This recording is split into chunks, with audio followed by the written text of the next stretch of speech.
Tale of Two Cities, Chapter 2, The Mail. It was the Dover Road that lay on a Friday night late in November before the first of the persons with whom the history has business. The Dover Road lay, as to him, beyond the Dover Mail as it lumbered up Shooter's Hill. He walked uphill in the mire by the side of the mail as the rest of the passengers did, not because they had the least relish for walking exercise under the circumstances, but because the hill and the harness and the mud and the mail were all so heavy that the horses had 3 times already come to a stop, besides once drawing the coach across the road with the mutinous intent of taking it back to Blackheath. Reins and whip and coachman and guard, however, in combination, had read that article of war which forbade a purpose otherwise strongly in favor of the argument that some brute animals are endued with reason, and the team had capitulated and returned to their duty. With drooping heads and tremulous tails, they mashed their way through the thick mud, floundering and stumbling between whiles as if they were falling to pieces at the larger joints. As often as the driver rested them and brought them to a stand with a worry wo-ho, so-ho then, the near leader violently shook his head with everything upon it like an unusually emphatic horse, denying that the coach should be got up the hill. Whenever the leader made this rattle, the passengers started as a nervous passenger might, and was disturbed in mind.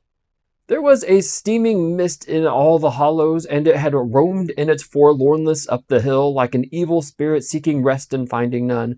A clammy and intensely cold mist, it made its slow way through the air in ripples that visibly followed and overspread one another, as the waves of an unwholesome sea might do. It was dense enough to shut out everything from the light of the coach lamps, but these in its own workings had a few yards of road, and the reek of the laboring horses steamed into it as if they had made it all. 2 other passengers, besides the one, were plodding up the hill by the side of the mail. All 3 were wrapped to the cheekbones and over the ears and wore jackboots. Not one of the 3 could have said from anything he saw what either of the other 2 was like, and each was hidden under almost as many wrappers from the eyes of the mind as from the eyes of the body as his 2 companions. In those days, travelers were very shy of being confidential on a short notice, for anybody on the road might be a robber or in league with robbers. As to the latter, when every posting house and alehouse could produce somebody in the captain's pay, ranging from the landlord to the lowest stable nondescript, it was the likeliest thing upon the cards. So the guard of the Dover Mail thought to himself that Friday night, November 1775, lumbering up Shooter's Hill, as he stood on his own particular perch behind the mail, beating his feet and keeping an eye and a hand on the arm chest before him, where a loaded blunderbuss lay at the top of a 6 or 8 loaded horse pistols, deposited on a subterranean of cutlass. The Dover Mail was in its usual genial position that the guard suspected the passengers suspected one another and the guard, and they all suspected everybody else, and the coachman was sure of nothing but the horses, as to which cattle he could with a clear conscience have taken with his oath on the 2 testaments that they were not fit for the journey. "Whoa-ho," said the coachman, "so then, one more pull and you're at the top, and be damned to you, for I have had trouble enough to get you to it." "Joe!" "Hello," the guard replied. "What o'clock do you make it, Joe?" 10 minutes, good past 11. "My blood," ejaculated the vexed coachman, "and not atop of Shooters yet? Tch! Yah, get on with you." The emphatic horse, cut short by the whip in a most decided negative, made a decided scramble for it, and the 3 other horses followed suit. Once more the Dover Mail struggled on, with the jackboots of its passengers squashing along by its side. They had stopped when the coach stopped, and they kept close company with it. If any one of the 3 had the hardihood to propose to another to walk on a little ahead into the mist and darkness, he would have put himself in a fair way of getting shot instantly as a highwayman. The last burst carried the mail to the summit of the hill. The horses stopped to breathe again, and the guard got down to skid the wheel of the descent and open the coach door to let the passengers in. "Tch, Joe," cried the coachman in a warning voice, looking down from his box. "What do you say, Tom?" They both listened. "I say a horse at a canter coming up, Joe."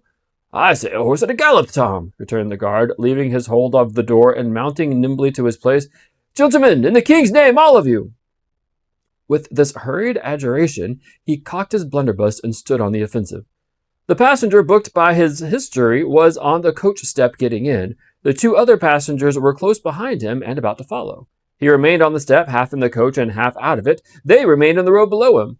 They all looked from the coachman to the guard, and from the guard to the coachman, and listened. The coachman looked back at the guard and looked back, and even the emphatic leader pricked up his ears and looked back without contradicting. The stillness consequent of the cessation of the rumbling and laboring of the coach, added to the stillness of the night, made it very quiet indeed. The panting of the horses communicated a tremulous motion to the coach as if it were in a state of agitation. The hearts of the passengers beat loud enough perhaps to be heard, but at any rate the quiet pause was audibly expressive of people out of breath and holding the breath and having the pulses quickened by expectation. The sound of a horse at a gallop came fast and furiously up the hill. "So ho!" the guard sang out as long as he could roar. "Yo there! Stand! I shall fire!" The pace was suddenly checked, and with much splashing and floundering, a man's voice called from the mist, "Is that the Dover Mail?" "Never you mind what it is," the guard retorted. "What are you?" "Is that the Dover Mail?" "What do you know? I want a passenger if it is." "What passenger?" "Mr. Jarvis Lorry." Our booked passenger showed in a moment that it was his name. The guard, the coachman, and the two other passengers eyed him distrustfully. "Keep where you are," the guard called to the voice in the mist, "because if I should make a mistake, it could never be set right in your lifetime. Gentlemen of the name Lorry, answer straight." "What is the matter?" asked the passenger then with mildly quavering speech. "Who wants me? Is it Jerry?" "I don't like Jerry's voice if it is Jerry," growled the guard to himself. "He's hoarser than suits me, is Jerry." "Yes, Mr. Lorry. What is the matter?" "A dispatch sent after you from over yonder, T & Company." "I know this messenger guard," said Mr. Lorry, getting down into the road, assisted from behind more swiftly than politely by the other two passengers, who immediately scrambled into the coach, shut the door, and pulled up the window. "He may come close. There's nothing wrong." "I hope there ain't, 'cause I can't make no nation sure of that," said the guard in gruff soliloquy. "Hello, you!" "Well, then, hello, you," said Jerry, more hoarsely than before. "Come on a foot pace, do you mind ye? And if you've got the holsters to the saddle of yourn, don't let me see your hand go right nigh 'em. For I'm a devil at a quick mistake, and when I make one it takes the form of lead.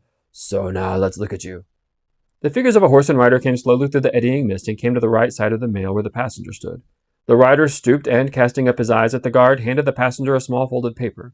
The rider's horse was blown, and both horse and rider were covered with mud from hooves of the horse to the hat of the man. "Guard," said the passenger in a tone of quiet business confidence. The watchful guard, with his right hand at the stock of his raised blunderbuss, his left at the barrel, and his eye on the horseman, answered curtly, "Sir, there's nothing to apprehend. I belong to Tellson's Bank. You must know Tellson's Bank in London. I am going to Paris on business. A crown to drink. I may read this?" "If so, be as you're quick, sir." He opened it in the light of the coach lamp on the side and read, first to himself and then aloud, "Wait at Dover for Mamselle.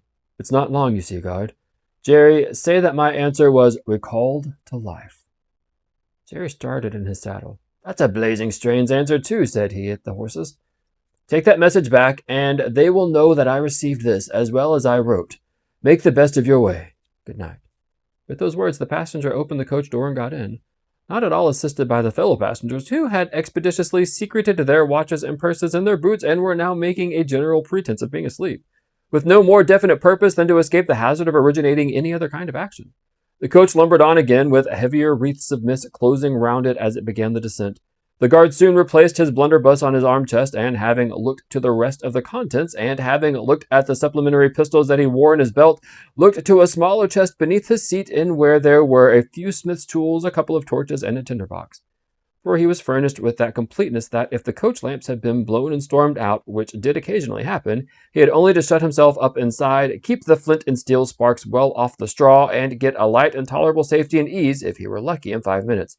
"Tom," softly over the coach roof. "Hello, Joe. Did you hear the message?" "I did, Joe." "What did you make of it, Tom?" "Nothing at all, Joe." "That's a coincidence, too," the guard mused, "for I made the same of it myself." Jerry, left alone in the mist and darkness, dismounted, meanwhile, not only to ease his spent horse, but to wipe the mud from his face and shake the wet out of his hat brim, which might well be capable of holding about half a gallon. After standing with the bridle over his heavily splashed arm until the wheels of the mail were no longer within hearing and night was quite still, he turned to walk down to the town. "After that there gallop from Temple Bar, old lady, I won't trust your forelegs till I get you on the level," said the horse messenger, glancing at his mare. "Recalled to life. The blazing strange message. Much of that won't do for you, Jerry. I say, Jerry, you'd be in a blazing bad way if recalling to life was to come into fashion, Jerry." What on earth could recalled to life possibly mean, and who are these mystery characters? Kind of a remarkable way to start a book, huh?